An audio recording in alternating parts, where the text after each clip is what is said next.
would you like to see the RTS when it rains?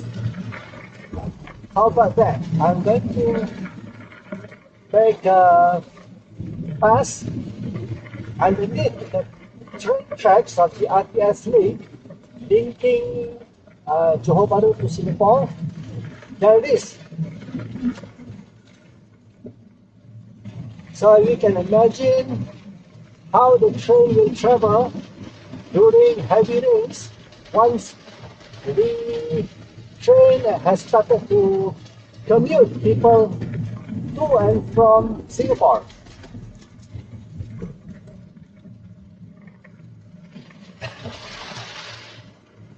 It's very high, huh?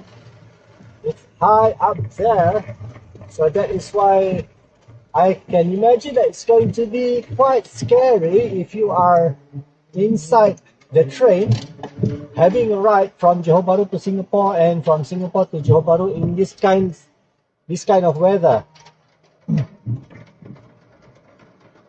It's about 5 stories high. As you can see now, the base of it is all filled with barricades and piles of sands and wood and steel. But once everything is done, is completed, all of this debris and parts will be taken away, and all that is left are the pillars holding up the train tracks up there. So I can imagine that it's going to look nice and clean, and most of all, it's going to help a lot in providing a fast and traffic jam-free commuting from Johor Bahru to Singapore and back. Look at that. Just imagine having a train up there going in this kind of weather, huh? And you can see that the Straits of Johor is totally gone. It's disappeared, being dampened by this heavy rain. Look at that. You cannot see the rain. You cannot even see Singapore now.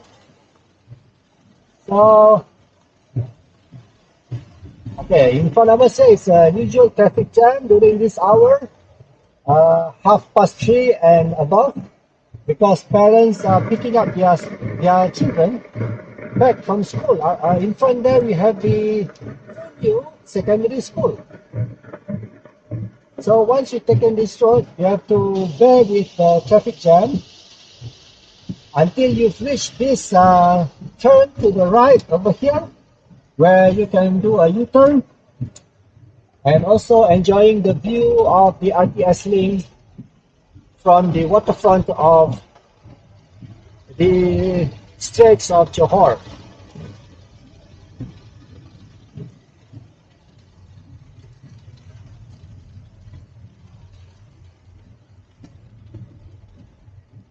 Wow.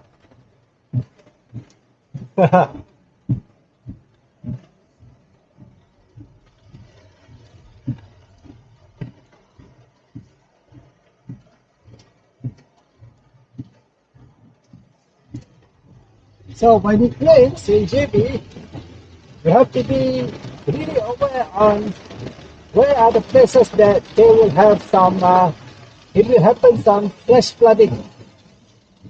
So if you know well where flash floods will happen, then you save your life and even your time. I think I have to put that in the other way around. You can save your time and even your life.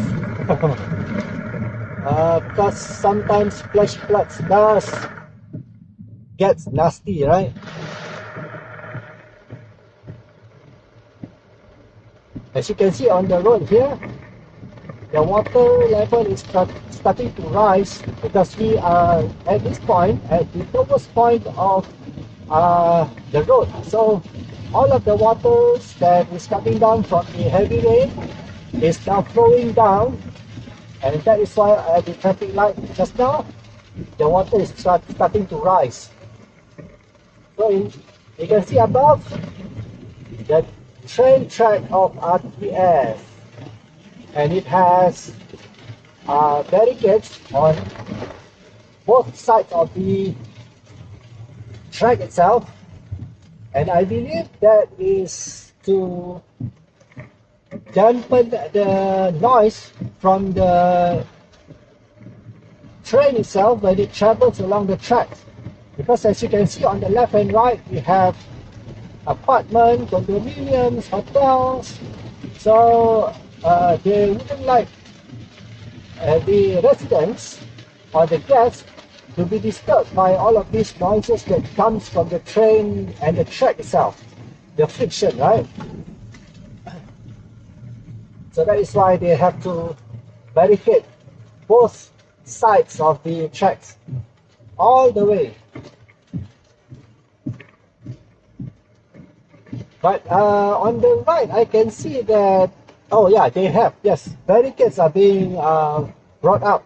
But I do hope that maybe at places or points where there are no apartments and condos and houses, they will just leave the tracks without any barricades on both sides of the tracks. Because obviously when we take a ride on the train, we would like to see the panorama or the views on both sides of the train, right? It's not fun to travel in a train where you cannot see both either side of the windows on the left and right. It's not going to be fun.